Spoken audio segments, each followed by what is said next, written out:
So, you want to own Vault-Tec, the company that built 122 underground shelters across America and sold the population a place inside them. If you know anything about this world, you already know the twist. The vaults were experiments. Fine, that is the law, and it is not the business. Because the experiments explain what Vault-Tec did with the vaults, they do not explain the single most valuable feature of this company, which is much simpler and much older than any of it. Vault-Tec collected the money in 1960-something, and the product was not due for delivery until the world ended. That gap, between when the cash arrives and when you owe anything, is the entire company. So let us price the gap. First, be exact about what the customer bought, because it is not a bunker. A bunker is a physical object with a price and a delivery date. What Vault-Tec sold was a reservation, a contractual right to enter a shelter at some future moment, conditional on an event that had not happened. The customer paid in full immediately, in ordinary money, during ordinary peacetime, and in exchange, Vault-Tec owed them nothing at all until a specific trigger occurred. A trigger with no scheduled date, no guarantee of ever arriving, and no way for the customer to verify the company's readiness in the meantime. That is not a construction contract. That is a policy, and everything strange about this business follows from that one distinction.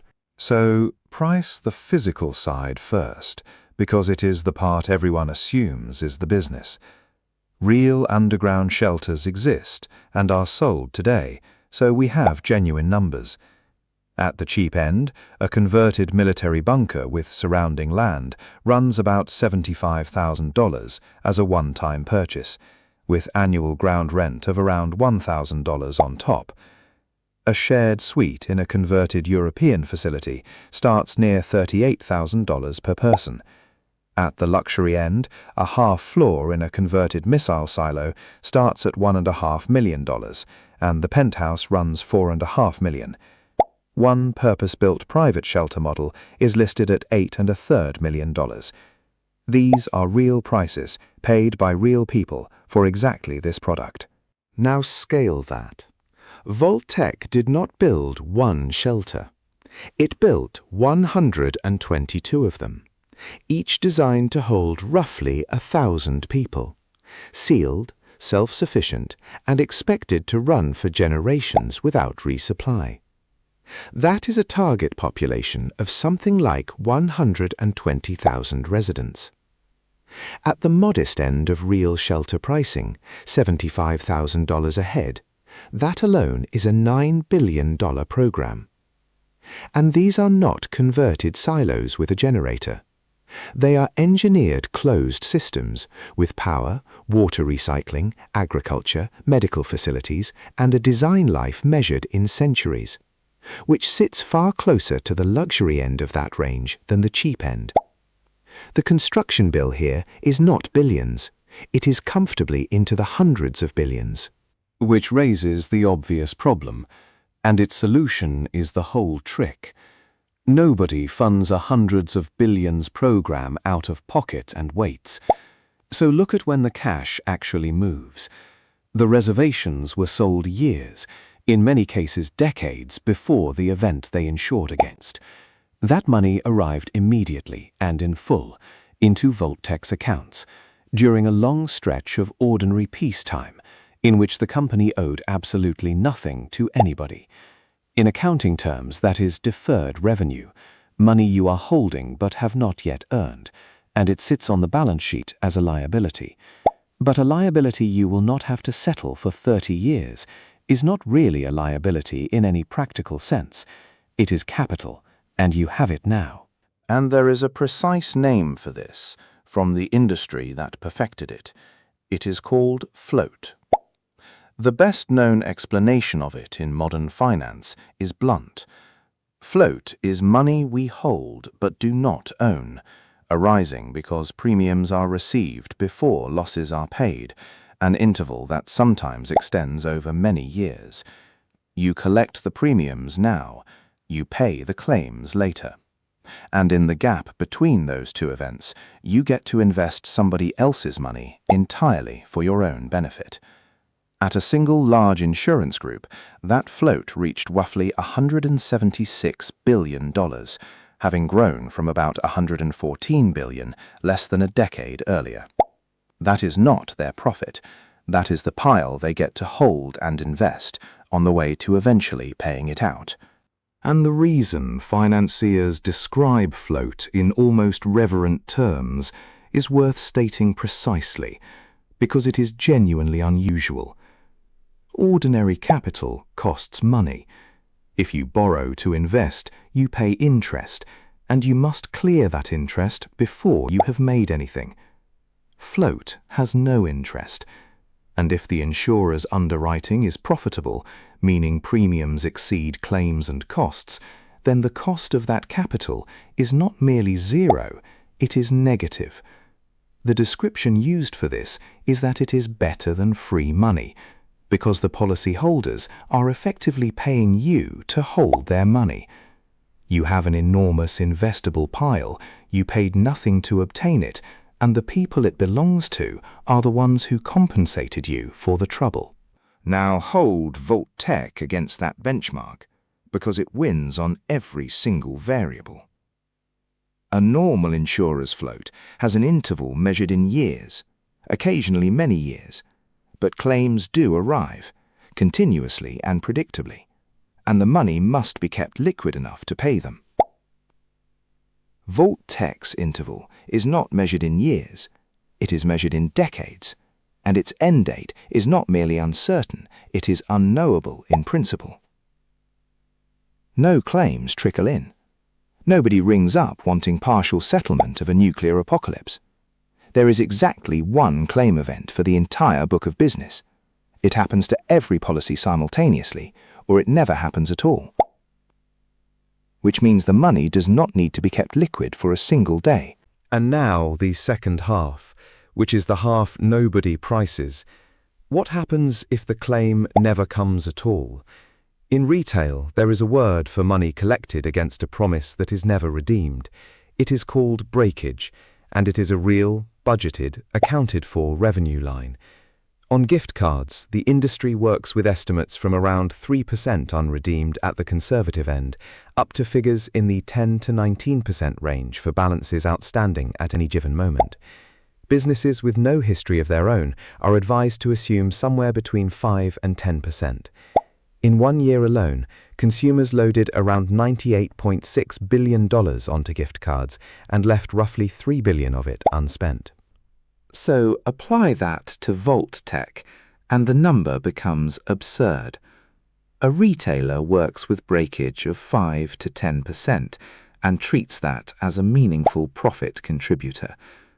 Vault-Tec's breakage, in the scenario where the war simply never arrives, is 100%.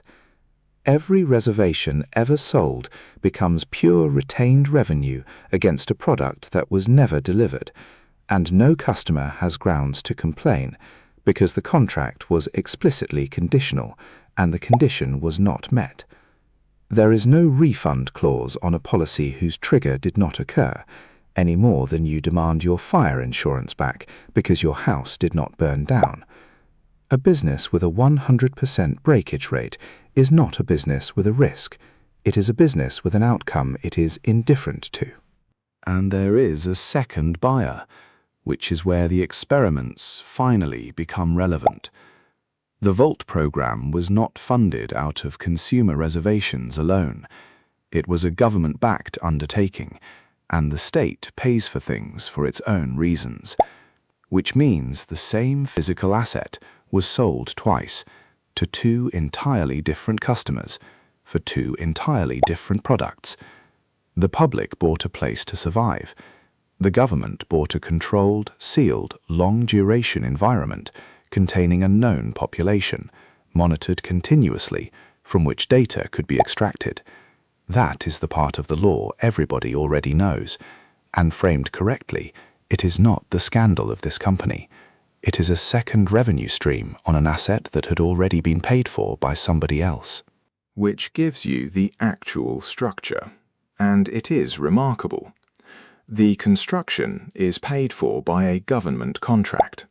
The occupancy is paid for by consumer reservations, collected decades early and never refundable. The operation itself produces experimental data with a buyer already attached before the first resident walks through the door. And underneath all three, the reservation money sits in the accounts for 30 years, being invested, generating returns that belong entirely to Vault-Tec and to nobody else. 3 revenue lines on one physical asset, plus the investment income on money that legally is not yet theirs. Very few businesses in any world get paid 3 times for building something once. Now, the expense line that actually threatens this model, because it is the one that never stops. A sealed shelter does not sit quietly for 30 years and then work. It has to be kept alive the entire time. Power systems exercised, atmosphere and water plants serviced, food stores rotated before they spoil, seals inspected, mechanical systems run to stop them seizing, and the whole site kept secure against anyone who fancies a look inside. That is standby cost, and it is the same reason real strategic reserves and mothballed military facilities are expensive to hold, even while doing nothing. Now multiply it. 122 facilities held ready for 30 years is 3,660 volt years of continuous upkeep. That is the bill that forces the float to be invested rather than left sitting. So, put it together. Take a reservation book across 122 vaults with a target population near 120,000. Price those against real shelter economics, where even the entry tier runs $75,000 and the premium tier runs into the millions. That is a reservation book measured in the tens of billions at the very bottom of the range. Now hold that sum, invested, for 30 years. At any plausible long-run return, money compounding untouched over 3 decades multiplies several times over. The investment income alone on money Vault-Tec did not own plausibly exceeds the entire original reservation book, and that is before the construction contract and before the data. Now, the part that makes this the perfect version of the model. Every insurance business on Earth lives with one fear, which is that the claims come in bigger than expected and somebody makes them pay. That requires 3 things to exist at the moment of the claim: a regulator to enforce reserves, a court to hear a dispute, and a customer alive and able to bring it. Look at the exact moment Vault-Tec's product is finally tested. There is no regulator, because the state that chartered it has ceased to function. There is no court. There is no enforcement of any kind. The single instant this company's promise becomes checkable is precisely the instant when nobody is left with the standing, the institutions, or the survival to check it. And that has a very specific consequence for how much the vaults actually had to work. A normal product must function, because if it does not, the customer complains and the company pays. The entire quality control apparatus of ordinary commerce, warranties, refunds, reputation, litigation, exists downstream of that one fact. Remove the possibility of complaint, and you remove the economic reason for the product to be good. Which is why the vaults could be experiments in the first place. Not because Vault-Tec was unusually wicked, but because nothing in the structure of the transaction ever required them to be shelters. They were paid in advance for a promise that could only be audited by people who would not be in a position to audit anything. And notice how the reputation problem, which normally disciplines a company like this, is also structurally absent. A shelter firm today lives on trust, because a customer can inspect the site, talk to previous buyers, and walk away. Vault-Tec's customers could inspect nothing, because the interior was secured, and could compare against nothing because no previous customer had ever taken delivery. There is no review, no track record, and no first-hand account available at any price.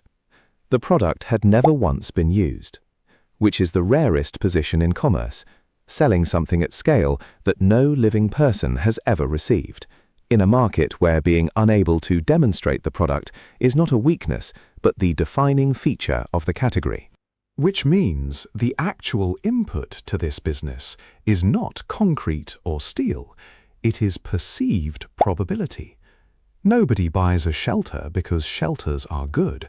They buy one because they believe the event is coming, and the amount they will pay scales directly with how likely they think that is, which puts Vault-Tec in a genuinely uncomfortable position.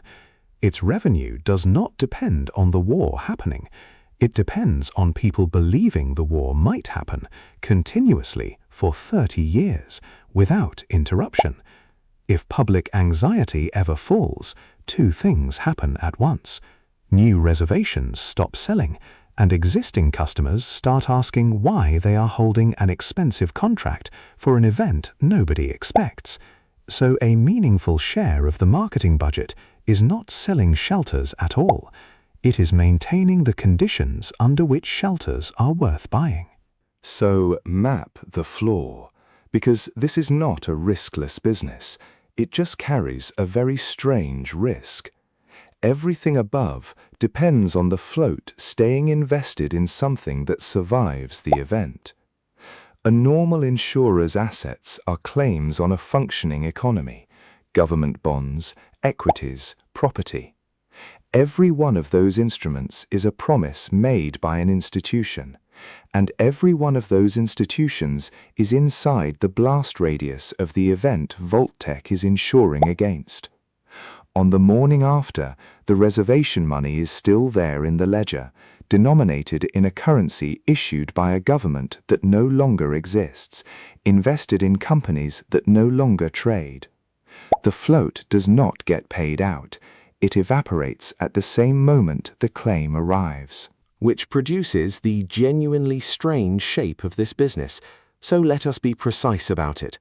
Vault-Tec makes its money in the scenario where the war never happens. In that world, it keeps 100% breakage, 30 years of compounded investment income, and a completed government contract, and it never has to open a single door. In the scenario where the war does happen, the money becomes worthless, the customers become residents, and the company inherits an operating cost it can no longer bill anybody for. The event this company is built around is the only outcome in which it stops being profitable. It is not a business that profits from the apocalypse. It is a business that profits from the fear of one, and would very much prefer the fear kept going indefinitely.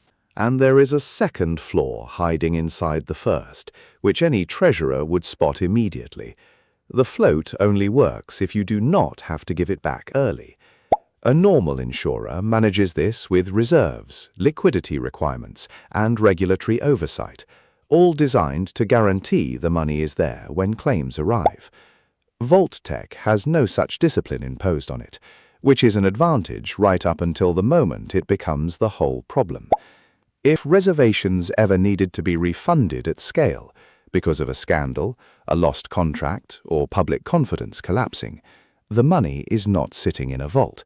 It is deployed, illiquid, and 30 years into a construction program.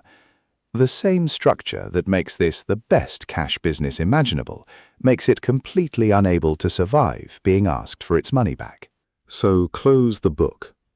122 vaults, roughly 120,000 reserved places, priced against a real shelter market running from $75,000 to over $8 million per unit. A reservation book collected in full, decades early, in ordinary peacetime money, held as float for 30 years at a cost of capital that is not merely zero but negative, against a real-world benchmark where a single insurer's float reached $176 billion. Breakage of 100% in the outcome where the trigger never fires, against a retail world that treats 5 to 10% as a meaningful profit line. A government contract funding construction and a pre-sold data buyer funding operations. And one catastrophic flaw. The money is denominated in a world that has to survive for the money to mean anything. Convert it, and the shape becomes clear. Priced as a construction firm, this is a large infrastructure contractor, worth a multiple of its build margin and nothing more. Priced as a shelter retailer, it is a niche luxury business in a market where individual units sell for $1.5 to $8.33 million, and total volumes are tiny. But priced correctly as an insurance operation with an unusually long tail, it is something else entirely. A company holding tens of billions of other people's money for 30 years at negative cost, against a claim event that statistically may never occur and legally can never be enforced. On those terms, it is not a shelter company at all. It is one of the largest and best structured financial institutions in its world, wearing a hard hat. So, should you buy Vault-Tec? On the numbers, it is close to a perfect business, and the experiments, which is the part everybody remembers, are not what makes it one. What makes it one is the gap. Money collected in a world that worked, held for a generation, against a bill that would only ever come due in a world where bills no longer exist. The lesson underneath this business is not really about vaults or radiation or a company that lied to its customers. It is that in almost every industry, the most profitable thing you can sell is not a product, but a promise. And the further away you can push the day you have to keep it, the more that promise is worth to everyone except the person who bought it.